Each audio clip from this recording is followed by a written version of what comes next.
आपका बहुत बहुत स्वागत है, अभिनंदन है आपके अपने YouTube channel Aryan institute Allahabad में। दोस्तों, जैसा कि आपके सामने लिखा गया है यूपी टेट 2019 और आज हम उसी के परिप्रेक्ष्य में यहाँ उपस्थित हैं। मीन्स आपका जो यूपी टेट प्रीवियस ईयर 2020 में आपका एग्जाम हुआ था, उसी के कुछ मैं मैटर आपके सामने प्रोवाइड करने वाला हूँ। लगातार आप तो मान लीजिए जो आपका सेमेस्टर चल रहा है उसको तो पढ़ेंगे ही, साथ में आप यूपी टेट का जो भी मैटर मैं आपके सामने दे पा रहा हूं उसे मैं आपको देता रहूंगा। क्यों? क्योंकि आपका उद्देश्य है भविष्य में टीचर बनना। जाहिर सी बात है कि अगर आपका उद्देश्य है टीचर बनना तो आपको उस हद से गुजरना होगा जिसमें आपको यूपी टेट और सी टेट क्वालिफाई किए बिना आप टीचर नहीं बन पाएंगे। ठीक ना? तो जब आप इसके मैटर को जानते रहेंगे कि यूपी टेट में कहाँ से कहाँ क्वेश्चन पूछे जाते हैं, कैसे इसका आधार क्या होता है, तब आप पढ़कर बड़ा मजा आएगा। ठीक ना? तो आज आपके सामने दिख रहा है यूपी टेट 2019। दोस्तों, आप सोच रहे होंगे कि सर आपने यहाँ 2020 लिखा है। मैं आपको बताना चाहूँगा 2019 में इसका ऑनलाइन हुआ था और 8 जनवरी यहाँ लिखा गया है, यहाँ आप देख रहे हैं 8 जनवरी 2020 में इसका एग्जाम हुआ था। ठीक ना? और यह प्राथमिक स्तर का पेपर होगा और अब यह पेपर जो होगा वह एजुकेशन से होगा। ठीक ना? बाल विकास एवं शिक्षण विधि, सिर्फ आपको मैं 30 प्रश्नों की श्रृंखला आपके सामने प्रोवाइड कर रहा हूं और वो भी मैं जो है पीडीएफ के माध्यम से आपको पढ़ाने का प्रयास कर रहा हूं। ठीक ना? तो देखिएगा, आप इत्मीनान से ध्यान से पढ़िएगा। आपको जो भी लिखने लायक चीजें होंगी वह आप लिख लीजिएगा। जैसे देखिए, अगर आप नहीं लिखते हैं तो थोड़ा सा जब आप पढ़ेंगे तब तक तो आपको याद रहेगा, अन्यथा की स्थिति में जब आपका समय जैसे जैसे बीता जाता है उसी तरह से आप भूलते हुए चले जाते हैं। ठीक ना? तो आप लिखे रहेंगे, आप एक बार भी कॉपी पलट कर देख लेंगे तो जाहिर सी बात है कि आपके दिमाग में वह क्वेश्चन जिंदगी भर के लिए फीड हो जाता है। ठीक ना? तो उम्मीद करते हैं कि आपको वीडियो पसंद आएगा। और हाँ, अब चलिए हम चलते हैं अपने मोबाइल स्क्रीन पर। तो दोस्तों, आप अब आ गए हमारे मोबाइल स्क्रीन पर। सबसे पहले आपको मिलता है, जब भी आपको बुकलेट मिलती है, आपको बुकलेट मिलने के बाद सबसे पहले अपना रोल नंबर यहाँ फिल करना होता है। उस रोल नंबर के फिल होने के बाद आपको रोल नंबर यहाँ लिखने की ज़रूरत होती है। इसके तत्पश्चात आप थोड़ा सा इस पे ध्यान देंगे। आपका टाइमिंग जो होता है दोस्तों, वह टाइमिंग आपका 2.5 घंटे का होता है और इस 2.5 घंटे के दौरान आपको जो है 150 प्रश्न मिलेंगे और 150 प्रश्न सभी प्रश्नों को करने की आपकी अनुमति होती है। इसमें कोई निगेटिव मार्किंग आपकी नहीं होती है। आप यहाँ महत्वपूर्ण अनुदेश में यहाँ पढ़ भी सकते हैं कि हमें कैसे कैसे क्या करना है।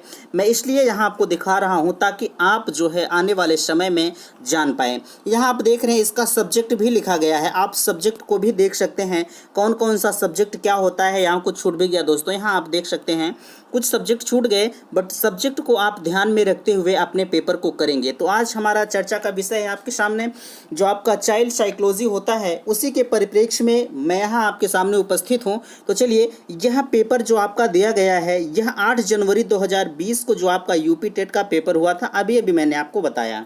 ठीक ना? 2019 सत्र का यह परीक्षा हुई थी, उसी को लेकर मैं आज आपके सामने उपस्थित हूँ। तो इसको मैं जूम करता हूँ और आप अच्छे से ताकि देख पाएँ, मैं जूम करके आपको सिर्फ हिंदी वाला ऑप्शन दिखाऊंगा।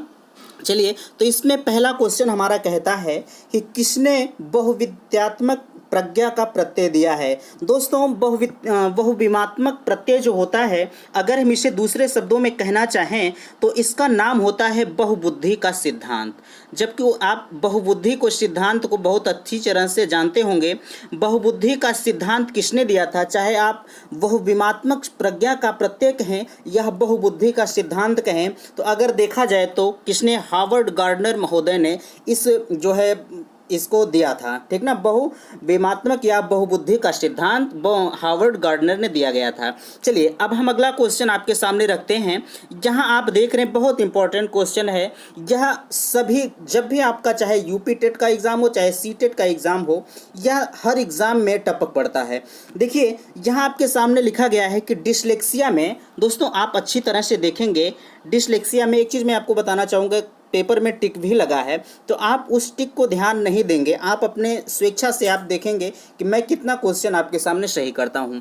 ठीक ना? देखिए, डिसलेक्सिया में यह करने पर कठिनाई होती है। डिसलेक्सिया जैसे आपको दे दिया जाएगा, आपको क्या कर डिसलेक्सिया किस प्रकार की कठिनाई है आपको यही इसमें बताना है, ठीक ना। डिसलेक्सिया देखिए, डिसलेक्सिया क्या करने में कठिनाई होता है। सबसे पहला ऑप्शन आपके सामने दिया गया है, क्या पढ़ने या वर्तनी में कठिनाई होती है, क्या व्यक्त करने में कठिनाई होती है, या खड़े होने में कठिनाई होती है, या बोलने में कठिनाई होती है। तो इसका सही ऑप्शन जो होगा, आप हमें ऑप्शन बताएंगे। सही ऑप्शन दोस्तों इसका होगा पढ़ने से संबंधित होती है यह डिसलेक्सिया, ठीक ना। इसका संबंध जो होता है यह पठन से होता है, ठीक ना। उम्मीद करते हैं कि आप समझ गए होंगे।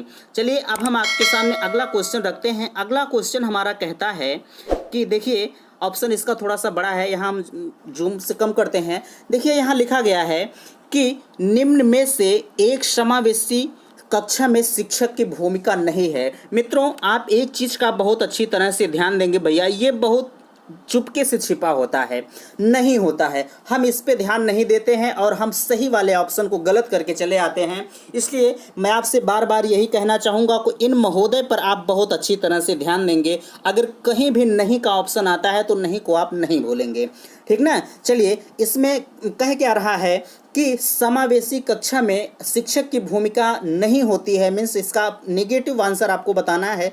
बच्चों की आवश्यकता के अनुरूप बैठने की पर्याप्त व्यवस्था करना, क्या यह उचित होता है कि बच्चों अगर स्कूल में बच्चों के लिए अनुचित रूप से बैठने की पर्याप्त व्यवस्था नहीं करनी चाहिए? अरे बिल्कुल करनी चाहिए। शिक्षकों को निःशक्त बच्चों पर ध्यान नहीं देना चाहिए, क्या यह उचित है? शिक्षक को बच्चों को प्रोत्साहित करना चाहिए, बिल्कुल करना चाहिए। शिक्षक को भाई जब तक प्रोत्साहित नहीं करेंगे तब तक एक छोटा सा बच्चा होगा, उसका पढ़ने में रुचि नहीं लगी। अरे हम बच्चे को मारते रहेंगे बार बार तो क्या बच्चा हमसे पढ़ने आएगा? बिल्कुल नहीं आएगा। शिक्षक को, यहाँ आप चौथा ऑप्शन देख रहे हैं कि शिक्षक को सीखने में अक्षम को अतिरिक्त समय देना चाहिए, बिल्कुल गलत है। शिक्षा बिल्कुल नहीं देना चाहिए। इसमें दोस्तों सही ऑप्शन जो आपका होगा, अगर इसमें हम तीसरे में बात करें तो इसका सही ऑप्शन जो होगा भैया, तीसरे पे आप थोड़ा सा ध्यान देंगे, तीसरे में सही ऑप्शन जो होगा वह आपका बी वाला होगा। शिक्षक को निःशक्त बच्चों पर ध्यान नहीं देना चाहिए, क्योंकि यहाँ नहीं का ऑप्शन दिया है, इसलिए हमें नेगेटिव आंसर को देखना है। अरे निःशक्त बच्चों पर हमें बिल्कुल ध्यान देना चाहिए। अगर हम निःशक्त बच्चों पर ध्यान नहीं देंगे तो जाहिर सी बात है हमारी समावेशी कक्षा जो होगी वह पूर्ण नहीं होगी। चलिए, आपको अगला क्वेश्चन आपके सामने आता है। यहाँ आप देखेंगे, यह आपके लिए इंपॉर्टेंट है। थोड़ा सा हम जूम करते हैं, आप जूम के माध्यम से देखेंगे। चलिए, कक्षा में छात्रों को प्रश्न पूछने के लिए, जैसे आप जब जो है क्लास में घुसते हैं तो उस कक्षा में प्रवेश के दौरान जो है छात्रों को प्रश्न पूछने के लिए आप क्या करेंगे? क्या बच्चों को हतोत्साहित करेंगे? क्या बच्चों को प्रेरित करेंगे, या उन्हें रोक देंगे कि बैठ जाओ तुम्हें प्रश्न नहीं पूछना है? अरे क्या अनुमति नहीं देंगे? भैया आप अपने स्वेच्छा से थोड़ा सा समझेंगे कि इसमें आप क्या नहीं करेंगे। बच्चों को प्रश्न पूछने के लिए दोस्त आपको क्या करना होगा, आपको स्पष्ट तौर पर बताना चाहूँगा। इसमें आप किसी भी बच्चे को प्रेरित करेंगे, यही ऑप्शन हमारा सही होगा। जब तक आप किसी बच्चे को प्रेरित नहीं करेंगे तब तक कोई भी बच्चा आपसे पढ़ने के लिए राजी या कभी नहीं होगा, ठीक ना। तो ये आपका चौथा क्वेश्चन रहा। चलिए हम अब आते हैं अपने पांचवें क्वेश्चन पर। दोस्तों, पांचवा क्वेश्चन आपके सामने लिखा गया है। देखिए, पांचवा क्वेश्चन आपके सामने लिखा गया है, बच्चों की बुद्धि मुख्यतः संबंधित है। दोस्तों, बच्चों की बुद्धि जो होती है भैया, आप पांचवें क्वेश्चन पर ध्यान देंगे। बच्चों की बुद्धि मुख्यतः संबंधित होती है। क्या शारीरिक विकास से संबंधित होती है? क्या सामाजिक विकास से संबंधित होती है? क्या इसमें भावात्मक विकास से, क्या नैतिक विकास से? आप इसमें बताएंगे कि बच्चों की बुद्धि जो होती है वह किससे संबंधित होती है। तो मैं आपको ऑप्शन के तौर पर बताना चाहूंगा भैया, बच्चों की बुद्धि मुख्यतः संबंधित होती है दोस्तों शारीरिक विकास से, ठीक ना। बच्चों की बुद्धि जो होती है, संबंध होती है उसका विकास जो है शारीरिक विकास से होता है। चलिए अब आपके सामने छठवां क्वेश्चन हम रखते हैं। देखिए, छठा क्वेश्चन आपके सामने है, मानव विकास का प्रारंभ प्रारंभ होता है। दोस्तों आप सभी को यह क्वेश्चन बहुत आसान लग रहा होगा कि मानव विकास का प्रारंभ कहां से होता है। मानव विकास का प्रारंभ क्या गर्भावस्था से होता है, क्या पूर्व बाल्यावस्था से होता है, क्या उत्तर बाल्यावस्था से होता है, क्या शैशवावस्था से होता है। तो हम आपके जवाब की प्रतीक्षा करते हैं। दोस्तों चलिए मैं बताता हूं आपको कि देखिए बच्चों का विकास जो प्रारंभ होता है वह गर्भधान के साथ ही विकास की प्रक्रिया प्रारंभ हो जाती है। जब बच्चा मां के गर्भ में होता है तभी से उसका विकास निरंतर शुरू हो जाता है। जन्म के बाद उसकी उपरांत जो है शैशवावस्था, उसके बाद बाल्यावस्था, उसके बाद किशोरावस्था, उसके अनवरत जो है जीवन पर्यंत निरंतर किसी न किसी रूप में यह चलती रहती है। ठीक ना, निरंतर किसी न किसी रूप में यह चलती रहती है। विकास की प्रक्रिया एक निश्चित क्रम में और निरंतर चलने वाली प्रक्रिया होती है। तो इसका जो सही ऑप्शन होगा दोस्तों, सही ऑप्शन आप ध्यान देंगे, सही ऑप्शन इसका होगा गर्भावस्था से प्रारंभ होता है। ठीक ना, तो चलिए अगला क्वेश्चन आपके सामने रखते हैं हम।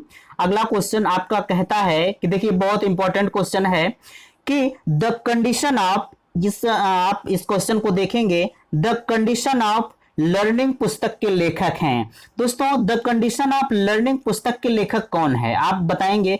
क्या E.L. थॉर्नडाइक हैं, क्या B.F. स्किनर हैं, क्या R.M. गेने हैं, और अगला आंसर हमारा क्वेश्चन है क्या I.P. पावलोव हैं।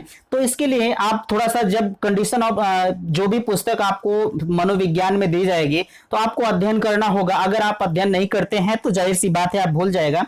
तो मैं आपको बताना चाहूंगा देखिए R.M. गेने, ठीक ना, R.M. गेने इसके लेखक हैं। इसका जो सही आंसर होगा दोस्तों, सही आंसर इसका होगा भैया R.M. गेने। बाकी और भी राइटर जो आपके सामने नजर आ रहे हैं मैं इनके ऊपर थोड़ा सा फोकस करना चाहूंगा। जो E.L. थॉर्नडाइक मींस पहला ऑप्शन आपका है भैया, इनके लिए आप ध्यान देंगे। इनका जो इनकी पुस्तक होती है एनिमल इंटेलिजेंस, ठीक ना, एनिमल इंटेलिजेंस, ये इनकी पहली पुस्तक है। बहुत इंपॉर्टेंट है, आप नोट करेंगे। मैं लिख नहीं रहा हूं क्योंकि लिखने में थोड़ा सा असहज महसूस कर रहा हूं, अच्छा नहीं लग रहा है मोबाइल पर लिखने में। अगला हमारा है द साइकोलॉजी ऑफ अर्थमेटिक, ये E.L. थॉर्नडाइक की पुस्तक है। फिर से ध्यान देंगे, इनकी पहली पुस्तक है एनिमल इंटेलिजेंस और इनकी दूसरी पुस्तक है द साइकोलॉजी ऑफ अर्थमेटिक, ठीक ना। और इनका अगला जो B.F. स्किनर महोदय हैं, इनकी पुस्तक है द सिलेक्शन ऑफ बिहेवियर, ठीक ना, द सिलेक्शन ऑफ बिहेवियर, ये B.F. स्किनर की पुस्तक है। बाकी R.M. गेने की पुस्तक आप द कंडीशन ऑफ लर्निंग देख ही रहे हैं। और एक बच रहे I.P. पावलोव, इनकी पुस्तक है कंडीशन रिफ्लेक्सेस, ठीक ना, कंडीशन रिफ्लेक्सेस, और इनकी ये पहली पुस्तक है। और अगर इनकी दूसरी पुस्तक की बात करें हम तो इनकी दूसरी पुस्तक का नाम है लेक्चर्स ऑफ कंडीशन, ठीक ना, लेक्चर्स ऑफ कंडीशन। उम्मीद करते हैं कि आप इन सभी पुस्तक को लिख लिए होंगे। चलिए, और अगर इस क्वेश्चन की बात करें तो इस क्वेश्चन का सही जवाब है R.M. गेने। चलिए अब इस पे हम अगला क्वेश्चन हमारा क्या कहता है। अगला क्वेश्चन कहता है, थोड़ा सा हम इसे जूम कम करेंगे। अगला क्वेश्चन हमारा कहता है कि किशोरावस्था बड़े संघर्ष, तनाव, हमला व विरोध की अवस्था होती है। यह आपके लिए बहुत इंपॉर्टेंट क्वेश्चन बनता है। किशोरावस्था बड़े संघर्ष और तूफान की अवस्था होती है। जब आप किशोरावस्था को पढ़ेंगे, जब आप फर्स्ट सेमेस्टर में जाएंगे तो किशोरावस्था को बहुत ब्रॉड तरीके से पढ़ाया जाता है।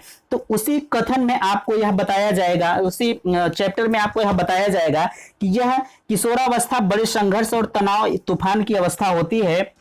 तो इसके लिए आप इनको बताएंगे कि इनकी इसके जो ये दिया गया है यह विचार, इस विचार को किसने व्यक्त किया है। यह कथन दोस्तों है स्टैनले हॉल का है, ठीक ना, स्टैनले हॉल का है। किशोरावस्था बड़े संघर्ष, तनाव व तूफान, विरोध की अवस्था होती है, आप इस तरह भी कह सकते हैं। अगर हम बात करें इस ऑप्शन को तो आप समझ गए। अगर हम बात करें कि इनका जो है, देखिए अगर हम बात करें जर्सील्ड महोदय, ये जो अब इनके हम कथन बताएंगे, सभी जो भी साइंटिस्ट दिए गए हैं, जर्सील्ड जैसे हैं, सिम्पसन हैं, क्रो एंड क्रो हैं, सभी को हम किशोरावस्था में इन सभी मनोवैज्ञानिकों ने कौन कौन सा कथन दिया था हम आपको बताने का प्रयास करते हैं। देखिए जर्सील्ड महोदय के अनुसार, जर्सील्ड जी कहते हैं कि किशोरावस्था वह समय है जिसमें विचारशील व्यक्ति बाल्यावस्था से परिपक्वता की ओर संक्रमण करता है। ठीक ना, यह जर्सील्ड के अनुसार थे। उसके बाद अगला अगर हम बात करें सिम्पसन महोदय के अनुसार, सिम्पसन क्या कहते हैं किशोरावस्था को लेकर, कि किशोरावस्था प्रत्येक व्यक्ति के जीवन का वह काल है जो बाल्यावस्था के अंत में प्रारंभ होता है और प्रौढ़ावस्था के आरंभ के में समाप्त होता है। ठीक ना, और अगला है जो 4 नंबर के वैज्ञानिक हैं मींस क्रो एंड क्रो, ये कहते हैं कि किशोर ही वर्तमान की शक्ति और भावी आशा को प्रस्तुत करता है। कहना है कि किशोर ही वर्तमान की शक्ति और भावी आशा को प्रस्तुत करता है। ये किशोरा जो है ये किशोरावस्था के यह क्रो एंड क्रो की परिभाषा थी। उम्मीद करते हैं कि आप सभी को लिख लिए होंगे। चलिए अब हम रखते हैं आपके सामने 9वां क्वेश्चन। देखिए यह भी आपके लिए इंपॉर्टेंट क्वेश्चन है। जब आप जो है टीचिंग करने के लिए जाते हैं तो आपको उसमें क्या क्या करना, सूक्ष्म शिक्षण आपके कॉलेज में होता होगा तो उसमें आपको क्या क्या करना होता है, आप थोड़ा सा ध्यान देंगे। देखिए इसमें दिया गया है 9वां क्वेश्चन आपका कहता है कि सूक्ष्म शिक्षण के, देखिए सूक्ष्म शिक्षण के भारतीय प्रतिमान में कुल कितना समय लगता है? क्या हमारा 36 मिनट लगता है, क्या 40 मिनट लगता है, और क्या 45 मिनट लगता है, क्या 30 मिनट लगता है? जरा सा आप इस पे ध्यान देंगे। मैं सभी को आपको बताऊंगा अगर आपका 36 मिनट लग रहा है तो क्या कितना समय किस पे देना होता है, या 40 मिनट लग रहा है तो किस पे देना होता है। देखिए अगर हम इस ऑप्शन की बात करें तो भैया इस ऑप्शन में आपका पहला 36 मिनट सही होगा। जब आप सूक्ष्म शिक्षण करने जाएंगे तो आपको 36 मिनट में सभी प्रक्रिया को पूर्ण करना होगा। आप अगर लिखना चाहते हैं तो लिख सकते हैं। मैं आपको बता रहा हूं कि इस 36 मिनट के दौरान आपको क्लास में क्या क्या करना होगा, आप लिखिएगा। देखिए सबसे पहला होता है पाठ योजना का निर्माण होता है। ये पहला है आपका पाठ योजना का निर्माण, आप लिखते हुए चलेंगे। यह हमारा पहला है, यह 6 मिनट का होता है। अगर हम बात करें दूसरे नंबर की तो दूसरा नंबर हमारा होता है शिक्षण। शिक्षण आपका होता है 6 मिनट का। फिर अगला हमारा है जब आप शिक्षण कर ले जाएंगे तो शिक्षण के बाद बच्चों से आप प्रतिपुष्टि निकलवाते हैं, यह 3 नंबर का हमारा ऑप्शन है। इस पे भी 6 नंबर आप 6 मिनट मिलेंगे। ठीक ना, और चौथा अगर हम आपसे बात करें 4 नंबर का जो ऑप्शन होता है पुनः पाठ योजना का निर्माण। आप जब प्रतिपुष्टि निकलवा लेंगे तो फिर से आप उसी प्रक्रिया को करते हुए चलेंगे, पुनः आप पाठ योजना का निर्माण करेंगे। ये भी आपका 6 मिनट के होगा। ठीक ना, और अगला अगर होगा फिर पुनः आप शिक्षण जब करेंगे तो 5 नंबर का हमारा ऑप्शन है, और ये भी आपका होगा 6 मिनट का। ठीक ना, फिर अगला पुनः प्रतिपुष्टि। भाई जब आप शिक्षण कर लेंगे तो पुनः प्रतिपुष्टि आपको देना होगा, बच्चों से पुनः प्रतिपुष्टि लेना होगा। ये भी आपका 6 मिनट का हो गया। अगर हम सभी को जोड़ देते हैं दोस्तों तो 36 मिनट हो जाता है। और यही हम 36 मिनट आपसे बताना चाह रहे हैं कि जो आपका सूक्ष्म शिक्षण होता है उसमें कुल 36 मिनट का समय आपका होता है। उम्मीद करते हैं कि आप समझ गए होंगे। देखिए अगला अगर हम आपसे बात करें 10 नंबर का क्वेश्चन आपसे कहता है कि सीखने का पठार सीखने की प्रक्रिया के मुख्य अभिलक्षण हैं। फिर से आप ध्यान देंगे, देखिए प्रश्न को आप बहुत ध्यान से पढ़ा करें, इसी प्रश्न में हमारा उत्तर छिपा होता है। ठीक ना, सीखने का पठार सीखने की प्रक्रिया के मुख्य अभिलक्षण हैं जो उस स्थिति को प्रकट करते हैं जिसमें सीखने की प्रक्रिया में कोई उन्नति नहीं होती है। यह कथन किसका है, इस पे आप ध्यान देंगे। क्या गेट्स व अन्य का है, क्या हॉलिंगवर्थ का है, क्या रास महोदय का है, क्या स्किनर का है? आप इसमें से बताएंगे। मैं आपके उत्तर का इंतजार कर रहा हूं, थोड़ा सा आप इसे बताते हुए चलेंगे।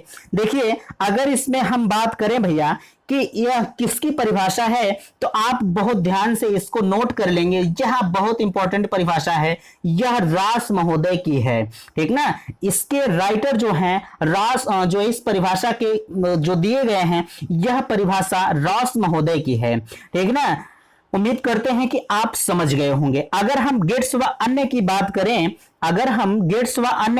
करें तो उन्होंने पठार पर क्या परिभाषा दी है, थोड़ा सा आप सुनेंगे। देखिए मैं आपको सभी वैज्ञानिकों पर थोड़ा थोड़ा डिस्कस करते हुए चल रहा हूं। क्यों? क्योंकि हमारा उद्देश्य होता है कि आपको जब मैं बताऊं तो अच्छे से आप समझ सकें। ठीक ना, इसमें देखिए हमारा पहला जो गेट्स व अन्य है, उन्होंने कहा है कि सीखने में वक्र को इस प्रकार परिभाषित किया है, जैसे सीखने जो गेट्स व अन्य हैं जो सीखने के वक्र में उन्होंने परिभाषा जो दी है, सुनिएगा आप, सीखने के वक्र अभ्यास द्वारा सीखने की मात्रा, ध्यान से सुनेंगे, सीखने के वक्र अभ्यास द्वारा सीखने की मात्रा, गति और उन्नति की सीमा का ग्राफ पर जो है प्रदर्शन करते हैं। देखिए यह जो आपका पठार होता है, यह जो आपका भैया पठार होता है, इसके लिए अगर ग्राफ बना के समझाया जाए, ग्राफ वगैरह इसी तरह से बनता है, अगर ग्राफ बना के समझाया जाए तो आपको बहुत अच्छा से समझ में आएगा।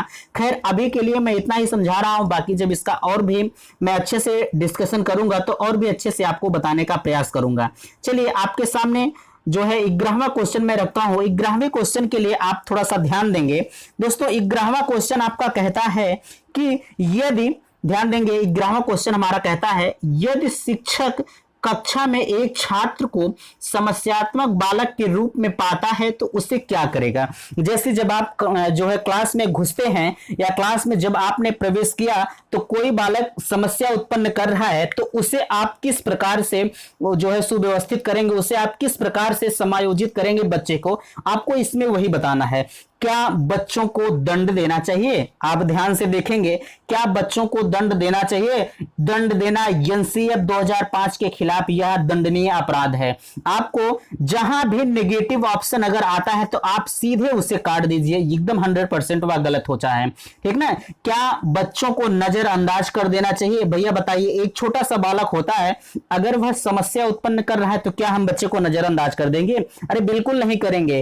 क्या तत्काल घर भेज देना चाहिए, भैया आप बताइए, क्या तत्काल घर भेज देना चाहिए? बिल्कुल नहीं भेजना चाहिए। अरे बच्चे को हमें परामर्श देना चाहिए। आप ऑप्शन पर ध्यान देंगे, बच्चे को परामर्श देना चाहिए, बच्चे को सिखाना चाहिए कि बेटा ऐसा ना करो, ये गलत बात है। तो जाहिर सी बात है कि बच्चा एक बार गलती करेगा, 2 बार गलती करेगा, लेकिन तीसरी बार कहेगा कि नहीं सर जी कह रहे हैं ये नहीं करना चाहिएगा, तो बच्चा जरूर सीख जाएगा। तो लास्ट में अगर इस ऑप्शन की हम बात करें तो इसका ऑप्शन होगा तीसरा, बच्चों को परामर्श देना चाहिए, ठीक ना। उम्मीद करते हैं कि आप समझ गए होंगे। अब इसमें हम 12वें नंबर पर अगर हम आपसे बात करें तो दोस्तों आपका 12 नंबर का क्वेश्चन कहता है पठन सामग्री क्रियाएं मुख्यतः संबंधित हैं, ठीक ना। जो आपका 12 नंबर का क्वेश्चन है, पठन सामग्री क्रियाएं मुख्यतः किससे संबंधित है, यह देखिए आपके लिए इंपॉर्टेंट है। यह आपके स्वविवेक पर निर्भर करता है कि आप किसे जो है कैसे इसे एडजस्ट करते हैं।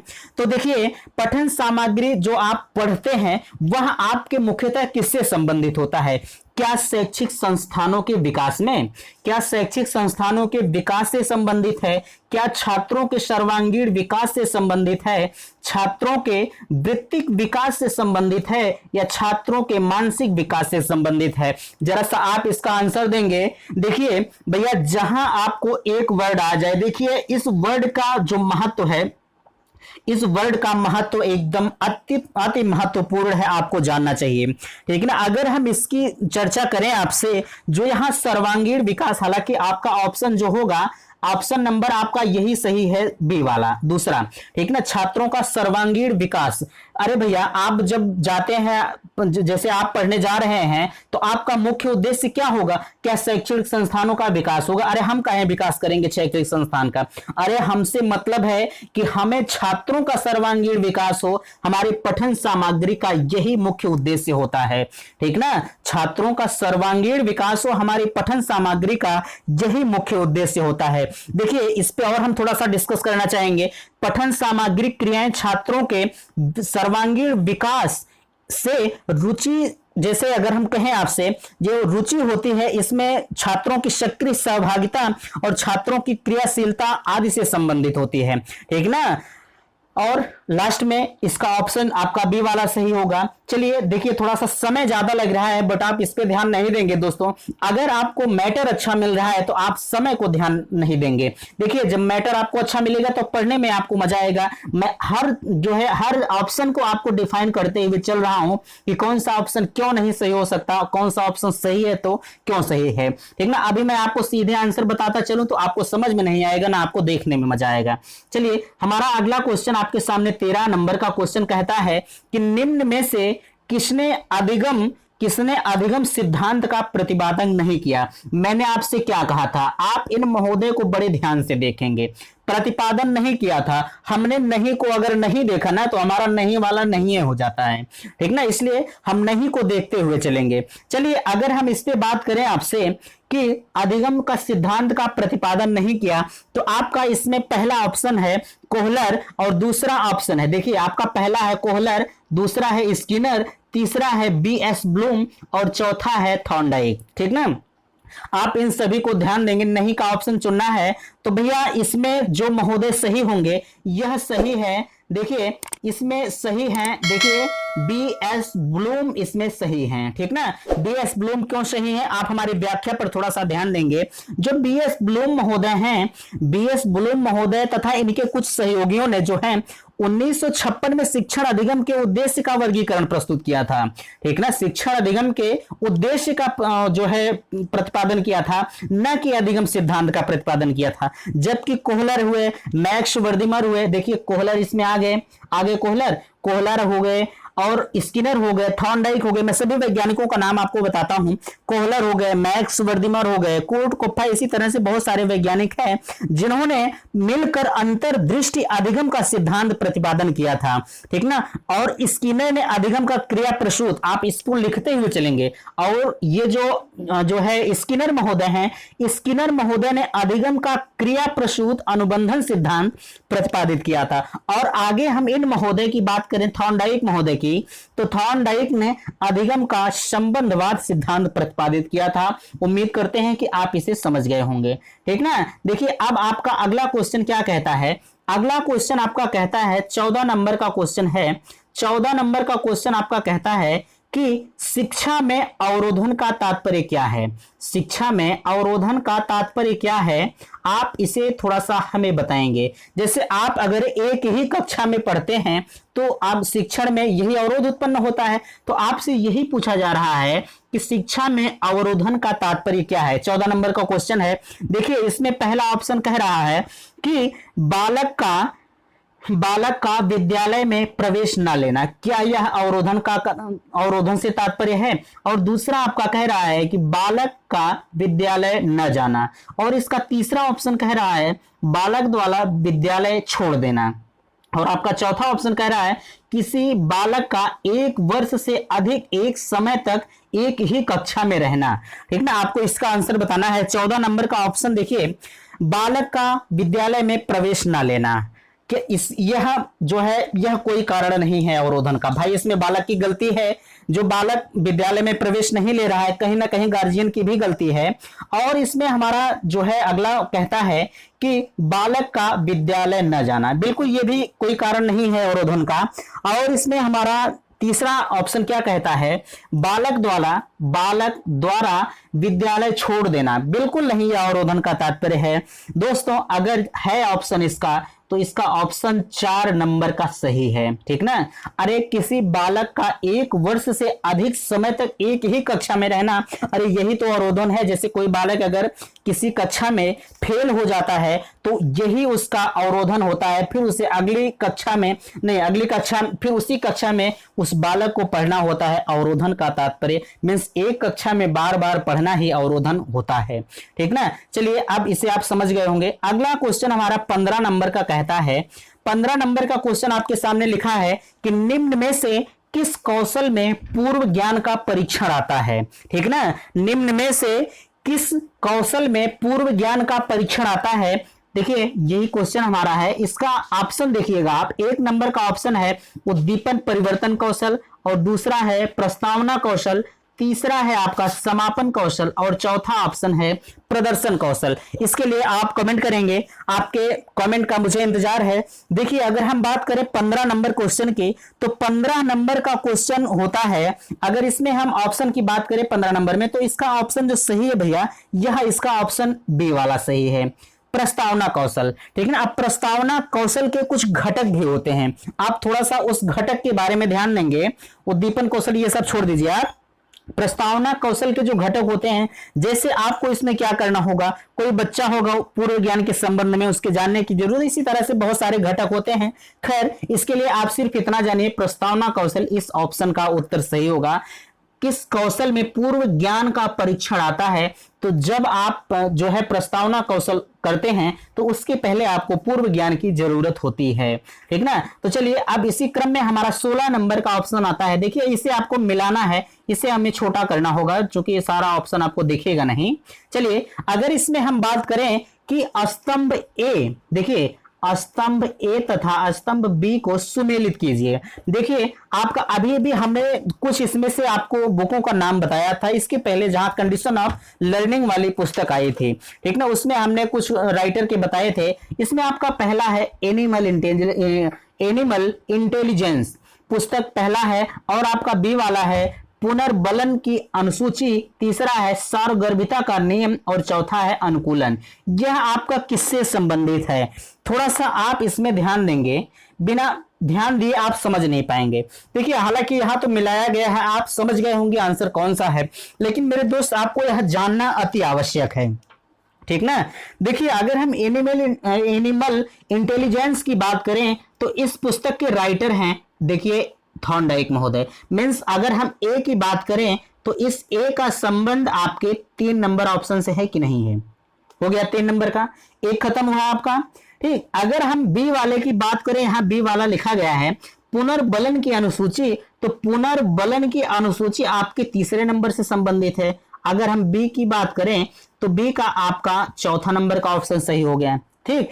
अगर हम सी, फिर यहां सी सारगर्भिता का नियम अगर हम बात करें आपसे, तो इसके जो प्रतिपादक हैं वह गेस्टाल्ट महोदय हैं। मीन्स सी वाले का संबंध आपका पहले से हो गया, सी वाले का संबंध पहले से हो गया।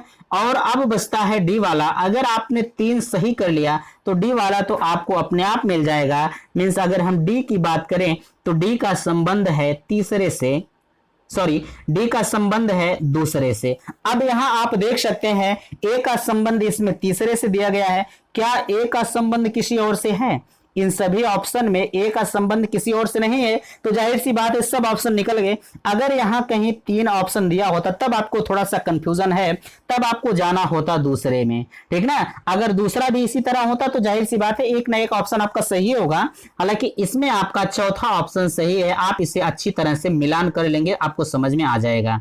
चलिए अब हम बात करते हैं अपने अगले क्वेश्चन पर। हमारा अगला क्वेश्चन क्या कहता है आपके सामने, 17 नंबर का क्वेश्चन मैं रखता हूं। देखिए 17 नंबर का क्वेश्चन है कि विकास कभी न समाप्त होने वाली प्रक्रिया है, यह कथन विकास के किस सिद्धांत से संबंधित है। देखिए यह आप अगर थोड़ा सा अपना स्वविवेक लगाएंगे, अगर आप अपना दिमाग थोड़ा सा लगाएंगे तो आपको स्पष्ट रूप से समझ में आ जाएगा, ठीक ना। यह विकास कभी ना समाप्त होने वाली मीन्स विकास हमारी निरंतर चलने वाली प्रक्रिया है, तो भैया निरंतरता के सिद्धांत से आपका संबंधित है। अगर हम बात करें जो आपका पहला है अंतःक्रिया का सिद्धांत, तो अंतःक्रिया का सिद्धांत जो होता है बालक का विकास न केवल वंशानुक्रम के कारण होता है और न केवल वातावरण के कारण होता है, बल्कि जो है वंशानुक्रम और वातावरण दोनों के अंतःक्रिया से होता है, ठीक है ना। ये पहला हुआ। अगर हम दूसरे की बात करें एकीकरण का सिद्धांत जो है, एकीकरण का सिद्धांत विकास में पूर्ण रूप से ध्यान देंगे आप, विकास में पूर्ण रूप से अंगों की ओर एवं अंगों से पूर्ण की ओर गति निहित होती है, ठीक ना। और यही अगर हम अंतः संबंध की बात करें लास्ट वाले के, तो अंतः संबंध बालक का विकास न केवल वंशानुक्रम, इसी तरह से आप समझ जाएंगे बालक का विकास न केवल वातावरण से होता है, बल्कि जो है वातावरण और जो है वातावरण हो गया, वंशानुक्रम हो गया, बल्कि दोनों के मिक्सचर से होता है। तो इसमें सही ऑप्शन हमारा होगा निरंतरता के सिद्धांत से यह बिल्कुल संबंधित है, ठीक ना। तो उम्मीद करते हैं कि आप समझ गए होंगे। आपका 8वां नंबर आता है, 18वां नंबर का क्वेश्चन आपके सामने रखा जा रहा है। 18वें नंबर क्वेश्चन पर आप थोड़ा सा ध्यान देंगे, विकास के किस संशोधन से शिक्षा का मौलिक अधिकार बन गई है, ठीक ना। विकास के किस संशोधन से शिक्षा मौलिक अधिकार बन गई है, आप बताएंगे क्या 86वें संशोधन से, क्या 25वें संशोधन से, क्या 52वें संशोधन से, क्या 22वें संशोधन से?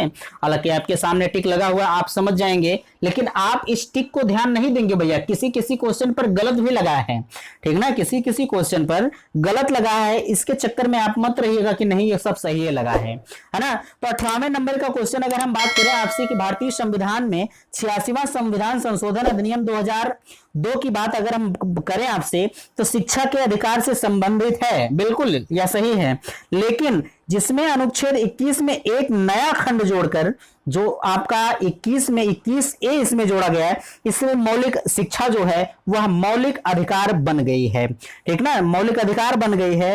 और इस अनुच्छेद के अनुसार जो आपका ऑप्शन सही है, ए वाला सही है, उम्मीद करते हैं कि आप जानते भी होंगे, लेकिन अगर नहीं जानते हैं तो आप थोड़ा सा ध्यान देंगे, इसमें ए वाला ऑप्शन हमारा सही है। लेकिन ए वाला ऑप्शन कहता है कि राज्य को 6 से 14 वर्ष तक की सभी बच्चों को निःशुल्क तथा अनिवार्य शिक्षा उपलब्ध करानी चाहिए, यही हमारा 86वां संशोधन कहता है, ठीक ना। उम्मीद करते हैं कि आप समझ गए होंगे। अगर हम अगले क्रम में बात करें आपसे, 19 नंबर का क्वेश्चन हमारा कहता है कि अभिप्रेरणा का मूल प्रवृत्ति का सिद्धांत किसने दिया? मूल प्रवृत्ति दोस्तों आप सीधे सीधे समझ जाइएगा, अगर इस अभिप्रेरणा को आप निकाल देते हैं तो मूल प्रवृत्ति का सिद्धांत जो है वह मैकडूगल महोदय ने दिया है, आप इसे जानते होंगे, ठीक ना। मैकडूगल ने 14 मूल प्रवृत्तियां दी हैं, वो भी आपको पता ही होगा, अगर नहीं जानते हैं तो लिख लीजिएगा। मूल प्रवृत्ति 14 होती है और 14 के सभी अपना सभी मूल प्रवृत्तियों का अपना संवेग होता है। ये जब मैं चैप्टर में आपको बताऊंगा तो अच्छी तरह से पढ़ाऊंगा। चलिए अगला क्वेश्चन कहता है, 20 नंबर का क्वेश्चन है। 20 नंबर का क्वेश्चन आपके सामने लिखा गया है। 20 नंबर के क्वेश्चन पर आप थोड़ा सा ध्यान देंगे। विकास किस अवस्था को, सुनिएगा, विकास किस अवस्था को कोल तथा ब्रूस ने संवेगात्मक विकास का अनोखा काल कहा है, ठीक ना।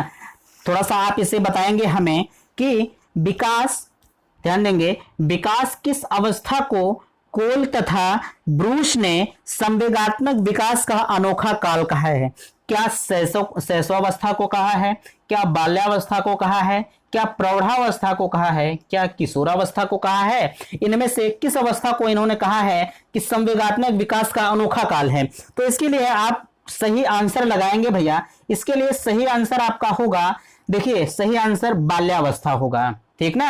ऑप्शन नंबर 2 सही है, बाल्यावस्था, और बाकी शैशवावस्था आपका गलत है, ये गलत है, ये भी गलत है, और 4 नंबर का ऑप्शन ये भी गलत है, ठीक ना। उम्मीद करते हैं आप समझ गए होंगे। अगर हम इस पे 21 नंबर की आपसे बात करें, 21 नंबर का क्वेश्चन आपके सामने रखा है, आप यहां देख रहे हैं कि व्यवहार के कारण व्यवहार में परिवर्तन ही अधिगम है। बहुत आसान सी परिभाषा है, व्यवहार के कारण व्यवहार में परिवर्तन ही अधिगम है, यह कथन किसने कहा है? क्या वुडवर्थ महोदय ने कहा है, क्या गिलफोर्ड महोदय ने कहा है, क्या स्किनर ने कहा है, क्या क्रो ने कहा है, कौवा एंड कौवा जो भी कहिए आप अपने लैंग्वेज में कह सकते हैं।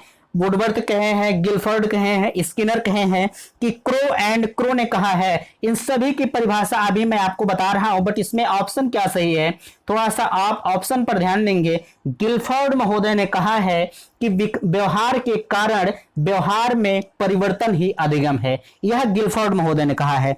अब इसके आगे हम बात करें 1 नंबर पे, ये महोदय क्या कहते हैं, वुडवर्थ महोदय क्या कहते हैं?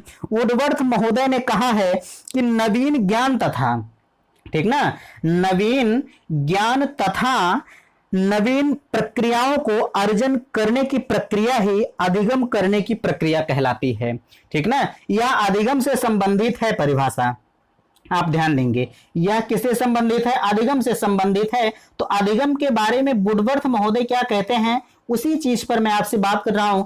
कथन को आप बड़े ध्यान से याद करना है, रटना है, आप कैसे भी करिए।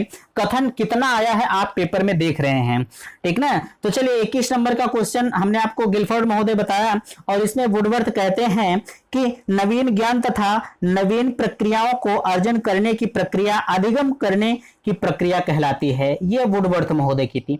अब हम आते हैं स्किनर महोदय पर। स्किनर क्या कहते हैं? स्किनर कहते हैं कि अधिगम व्यवहार में उत्तरोत्तर अनुकूलन की एक प्रक्रिया है। जब आप अधिगम करते हैं तो आपके व्यवहार में हमेशा परिवर्तन आता रहता है, क्योंकि भैया जब हम पढ़ेंगे लिखेंगे तभी तो हमारे व्यवहार में परिवर्तन आएगा। तो यह जाहिर सी बात है कि उम्मीद करते हैं कि आप समझ गए होंगे।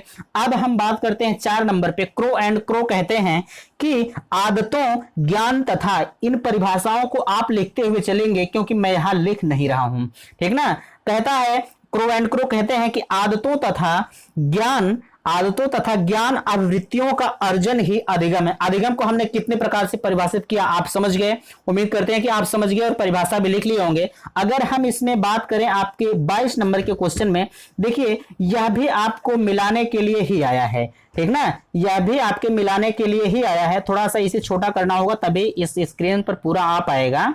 देखिए अगर हम इस पे बात करें आपसे कि सूची ए तथा सूची बी से सुमेलित कीजिए। ब्रूनर, देखिए ब्रूनर किससे संबंधित है, आप थोड़ा सा ध्यान देंगे। ब्रूनर किससे संबंधित है? क्या ब्रूनर का संबंध बुनियादी शिक्षण से है? क्या साइनेटिक शिक्षण प्रतिमान से है? क्या तीसरा नंबर हमारा कहता है कि अग्रिम संगठन शिक्षण प्रतिमान? क्या संप्रत्यय उपलब्धि? इसी तरह से आपको 5 ऑप्शन दिए गए हैं और पांचों ऑप्शन में आपको चेक करना है कि ब्रूनर का संबंध किससे है। तो भैया आप थोड़ा सा ध्यान देंगे कि ब्रूनर का संबंध जो है संप्रत्यय उपलब्धि शिक्षण प्रतिमान से है। मींस आप ध्यान देंगे संप्रत्यय उपलब्धि, कहां गया ब्रूनर देखिए इस ऑप्शन संप्रत्यय उपलब्धि शिक्षण प्रतिमान से संबंधित है। अगर हम यही बात करें आशुबेल किससे संबंधित है, तो आशुबेल जो आपकी होती है वह अग्रिम संगठन शिक्षण प्रतिमान से संबंधित है। यहां आप देख रहे होंगे यह ऑप्शन नंबर आपका सही है, तीसरा वाला, ठीक। उम्मीद करते हैं आप समझ रहे होंगे। ग्लेजर, ये ग्लेजर भी एक मनोवैज्ञानिक है। ग्लेजर का संबंध किससे है? तो ग्लेजर का संबंध बुनियादी शिक्षण से है, ठीक ना। ग्लेजर का संबंध बुनियादी शिक्षण से है, आप समझ रहे हैं, ठीक, समझ गए। अब अगर हम बात करें, यहां आप देख रहे हैं एक गलत कर दिया था कि नहीं लड़का, सी वाले का संबंध वो बी वाले से कर दिया। मैंने इसीलिए आपसे कहा कि आप इन विकल्पों को ध्यान नहीं देंगे, आप अच्छे से समझते हुए चलेंगे। अब यहां बात आती है हार्वर्ड गार्डनर की। मैंने अभी इसके पहले सबसे पहला क्वेश्चन हार्वर्ड गार्डनर पर ही दिया था। आपका गार्डनर का कथन कहता है कि गार्डनर किससे संबंधित है, तो आप बताएंगे साइनेटिक्स शिक्षण प्रतिमान से संबंधित हैं। मीन्स अगर हम इसमें बात करें तो इनका संबंध दूसरे से है। अब इन सभी को आप मिला लीजिए, अगर हम सभी को मिलाते हैं तो हमारा ऑप्शन नंबर ए सही हो जाएगा, ठीक ना। उम्मीद करते हैं कि आप समझ गए होंगे। चलिए अगला हमारा 23 नंबर का क्वेश्चन क्या कहता है, आप ध्यान देंगे, मैं जूम करने का प्रयास कर रहा हूं। देखिए 23 नंबर का क्वेश्चन हमारा कहता है कि समस्या समाधान का प्रथम चरण क्या हो सकता है? क्या आंकड़ा संग्रहण? समस्या समाधान का प्रथम चरण क्या हो सकता है?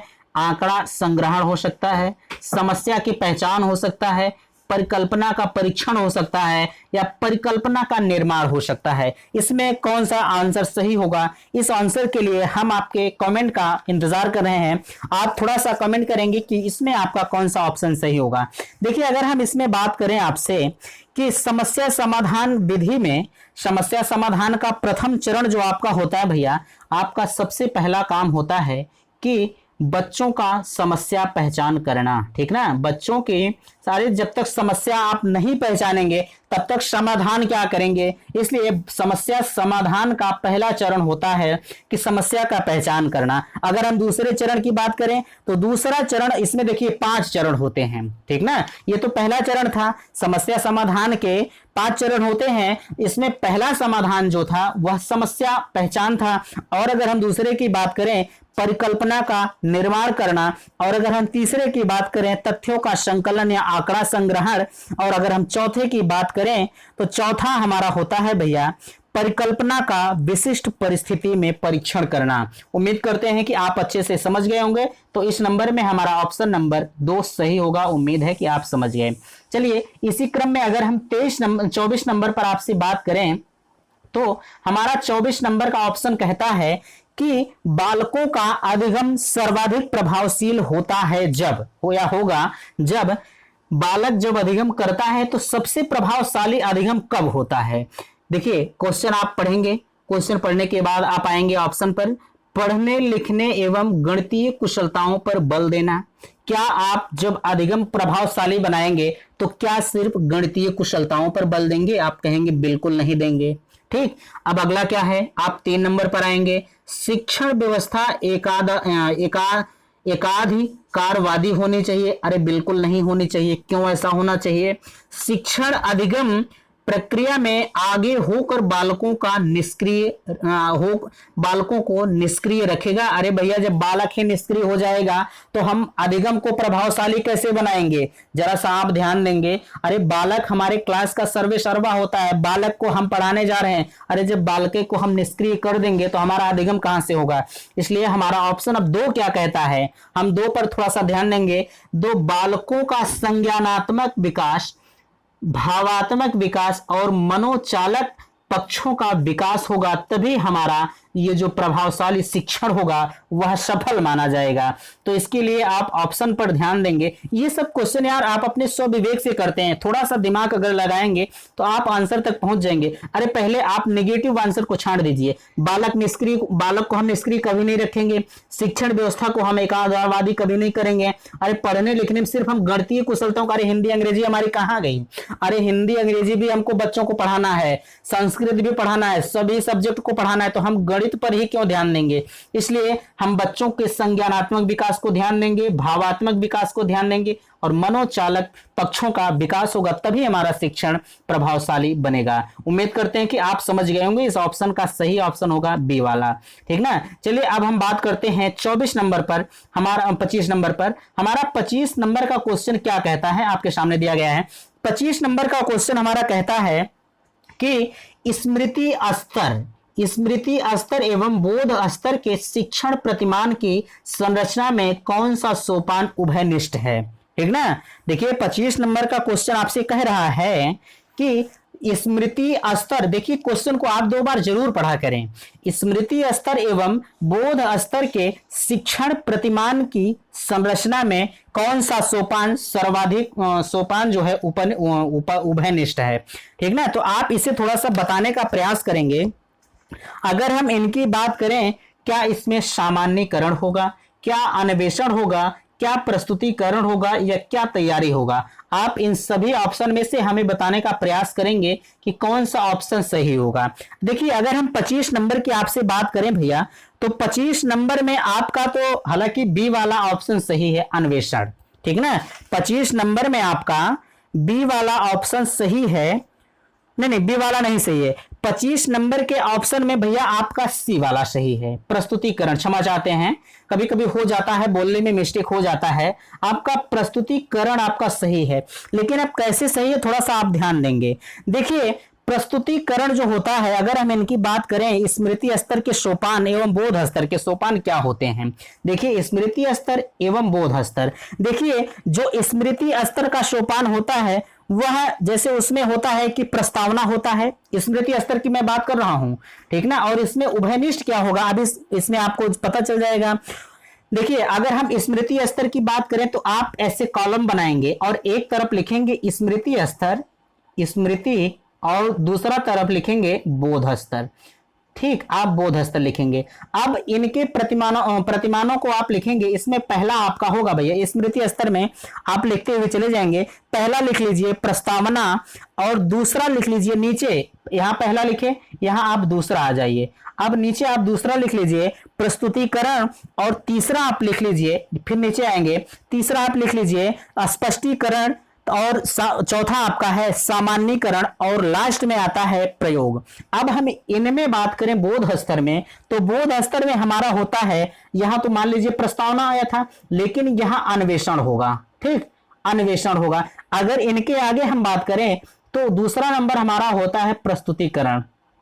ठीक, प्रस्तुतिकरण हो गया। अब भैया बताएं, मैंने आपसे यहां कहा है, हमने कहा है कि उभयनिष्ठ, आप इन महोदय पर ध्यान देंगे, उभयनिष्ठ होता स्मृति एवं बोध स्तर में कौन सा प्रतिमान उभयनिष्ठ है? तो भैया उभयनिष्ठ होगा प्रस्तुतिकरण, क्योंकि प्रस्तुतिकरण स्मृति स्तर में भी आ रहा है और बोध स्तर में भी आ रहा है। ठीक ना? तो यही हमारा 3 नंबर का ऑप्शन सही होगा। उम्मीद करते हैं कि आप समझ गए होंगे। चलिए अगला अगर हम बात करें आपसे, देखिए इसमें हमारा 26 नंबर का क्वेश्चन कहता है कि निम्न में से किस सिद्धांत को पुनर्बलन का सिद्धांत कहते हैं। ठीक ना, इसमें आ जाता है कि पुनर्बलन का सिद्धांत किसने दिया था, यह भी आपसे क्वेश्चन पूछ सकता है, लेकिन आप थोड़ा सा ध्यान देंगे। देखिए, किस सिद्धांत को पुनर्बलन का सिद्धांत भी कहते हैं, शास्त्रीय अनुबंध सिद्धांत को, उद्दीपक अनुक्रिया सिद्धांत को, सूझ सिद्धांत को, या क्रिया प्रसूत अनुबंधन सिद्धांत को, किसे हम कहते हैं। देखिए, अगर मैं इसमें आपको बताना चाहूंगा कि इसका ऑप्शन जो होगा क्रिया प्रसूत अनुबंधन सिद्धांत, यह आपका ऑप्शन सही है। ठीक ना, क्रिया प्रसूत अनुबंधन सिद्धांत यह सही है। क्रिया प्रसूत अनुबंधन का सिद्धांत जो है 26 नंबर के ऑप्शन में मैच कर रहा है। ठीक, उम्मीद करते हैं कि आप इसे समझ गए होंगे। तो देखिए, अगर हम क्रिया प्रसूत अनुबंधन सिद्धांत की बात करें तो यह सिद्धांत जो है स्किनर महोदय दिए हैं। ठीक, उम्मीद करते हैं कि आप समझ गए होंगे। और ये ऐसा भी क्वेश्चन आ सकता है कि क्रिया प्रसूत अनुबंधन का सिद्धांत किसने दिया है, 4 मनोवैज्ञानिक दे देंगे, उसमें से एक स्किनर महोदय रहेंगे। अगर आपको आता रहेगा तो आप सही कर ले जाएंगे। ठीक ना, चलिए अब हम आते हैं अपने 27 नंबर के क्वेश्चन पर। 27 नंबर का क्वेश्चन हमारा कहता है कि निम्न में से कौन सी अवस्था ब्रूनर के संज्ञानात्मक विकास का सिद्धांत का अंग नहीं है। निम्न में से कौन सी अवस्था ब्रूनर के संज्ञानात्मक सिद्धांत का अंग नहीं है। इसमें फिर देखिए नहीं शब्द आया है। ठीक ना, आपको इस पे ध्यान देना है। और 27 नंबर का ऑप्शन क्या कहता है कि देखिए, अगर हम इस पे बात करें ब्रूनर पर, कहां गए, ब्रूनर के संज्ञानात्मक विकास सिद्धांत का अंग नहीं है। तो इसमें देखिए, अगर हम ऑप्शन की बात करें भैया, तो ऑप्शन नंबर आपका ए वाला तो सही है, अंतः आंत प्रज्ञ अवस्था। ठीक ना, आंत प्रज्ञ अवस्था, यह आपका ऑप्शन सही है। लेकिन एक बात इसमें आप जानिएगा, इसमें इस अवस्था को और भी कई भागों में बांटा गया है। जैसे संज्ञानात्मक विकास की अवस्था को हम 3 स्तरों में बांट सकते हैं। ठीक ना, संज्ञानात्मक विकास को हम 3 स्तरों में बांट सकते हैं, जिसमें हमारा पहला हो सकता है क्रियात्मक अवस्था, और दूसरा हो सकता है हमारा प्रतिबिंबात्मक अवस्था, और अगर हम तीसरे की बात करें तो संज्ञानात्मक संकेतात्मक अवस्था। इन तीनों अवस्थाओं में संज्ञानात्मक विकास को बांटा गया है। ठीक ना, उम्मीद करते हैं आप समझ गए होंगे, इसलिए इसका ऑप्शन डी ये वाला सही होगा। ठीक ना, ऑप्शन नंबर 1 आंत प्रज्ञ अवस्था। चलिए अब हम अगले की बात करते हैं 28 नंबर की। दोस्तों 28 नंबर का क्वेश्चन हमारा कहता है कि मॉरिशस ने बौद्ध स्तर के शिक्षण प्रतिमान में 5 पदों का वर्णन किया है, वे हैं। थोड़ा सा इसे हमें छोटा करना होगा क्योंकि ऑप्शन इसका बड़ा है। यहां ध्यान देंगे, थोड़ा सा आप ध्यान देंगे। देखिए, यहां दिया है कि मॉरिशस ने बौद्ध स्तर के शिक्षण प्रतिमान में 5 पदों का वर्णन किया है, उनमें से सही क्रम है। ठीक ना, उनमें से सही क्रम क्या है, प्रस्तुतिकरण पहला है, खोज है, संगठन है, आत्मीकरण है, वाचन है। इनमें से आपको सही क्रम में लगाना है। मींस इसमें पहला ऑप्शन हमारा क्या होगा, दूसरा क्या होगा, इसमें पहला, दूसरा, तीसरा, इस तरह से आपको करना है कि पहला हमारा प्रस्तुतिकरण सही है कि हमारा खोज सही है, कौन सा सही है, आपको इसी चीज पर ध्यान देना है। तो मैं आपको बताना चाहूंगा, इसमें आपका तो भैया बी वाला ऑप्शन सही है। ठीक ना, आपका इसमें बी वाला ऑप्शन सही है। बी वाले में सबसे पहले बालक जो करता है भैया, बालक जो करता है वह सबसे पहले खोज करता है। ठीक ना, सबसे पहले वह खोज करता है, उसके बाद वह आता है। जैसे जब आप किसी चीज के बारे में जान लेंगे तब आप उसका प्रस्तुतिकरण करेंगे तो बड़ा अच्छा होगा। इसलिए फिर आएंगे आप, पहले ऑप्शन ये आपका 1 सही है, इसके बाद 2 वाला सही है, प्रस्तुतिकरण। अब आते हैं हम, हमारा तीसरा ऑप्शन कौन सा सही होगा, तो हमारा तीसरा ऑप्शन सही होगा भैया चौथा वाला। उस प्रस्तुतिकरण के बाद तब आप करेंगे क्या, उसके बाद तब आत्मीकरण करेंगे। ठीक ना, तब आपने आत्मीकरण या परिपाक जो भी आप कहेंगे, इसको अगर हम इंग्लिश में बात करें तो एसिमिलेशन कहते हैं। और अगर हम चौथे की बात करें तो संगठन व्यवस्था होगी। ठीक ना, चौथा हमारा होगा संगठन व्यवस्था। और अगर हम लास्ट की बात करें तो लास्ट में दिया ही है वाचन एवं अभिव्यक्तिकरण। ठीक ना, तो उम्मीद करते हैं यह आप समझ गए होंगे। इसलिए आपका 28 नंबर का क्वेश्चन ये वाला सही है, मींस दूसरा वाला आपका सही है। चलिए अब अगर हम बात करें 29 नंबर की, तो 29 नंबर का क्वेश्चन आपके सामने दिया है। 29 नंबर के क्वेश्चन में थोड़ा सा मैं इसे जूम करना चाहूंगा। 19 नंबर का क्वेश्चन आपके 29 नंबर का क्वेश्चन कहता है कि निम्न में से निम्न में से कौन सा संज्ञानात्मक क्षेत्र से संबंधित नहीं है। नहीं फिर आ गया, नहीं को आप ध्यान देंगे, नहीं तो अगर नहीं को नहीं ध्यान दिए ना तो आपका गलत हो जाएगा, ये मान के चलिएगा, ठीक ना। देखिए निम्न में से कौन सा संज्ञानात्मक क्षेत्र से संबंधित नहीं है। क्या अनुमूल्यन नहीं सही है, अनुप्रयोग नहीं सही है, अवबोध नहीं सही, ज्ञान नहीं सही, क्या नहीं है, इसमें आपको यही बताना है। तो देखिए इसके बारे में मैं थोड़ा सा आपको बताना चाहूंगा। अगर हम इनमें बात करें तो हालांकि इसका ऑप्शन तो अनुमूल्यन सही है, ठीक ना, इसका ऑप्शन जो है अनुमूल्यन सही है। लेकिन अगर हम बात करें संज्ञानात्मक क्षेत्र का तो इसमें बीएस ब्लूम तथा उनके कुछ सहयोगी ने एक जो बुक दिया था टैक्सोनॉमी ऑफ एजुकेशनल ऑब्जेक्टिव, ठीक ना, इसमें उन्होंने कहा था कि उन्होंने लिखा कि संज्ञानात्मक क्षेत्र में, आप ध्यान देंगे कि संज्ञानात्मक क्षेत्र में वे उद्देश्य होते हैं जो ज्ञान के पुनः स्मरण या पहचान तथा बौद्धिक योग्यताओं व कौशल के विकास से संबंधित होते हैं, ठीक ना। किससे संबंधित होते हैं, कौशल विकास से संबंधित होते हैं, इसलिए हमारा ऑप्शन नंबर अनुमूल्यन सही होगा। उम्मीद करते हैं कि आप समझ गए होंगे।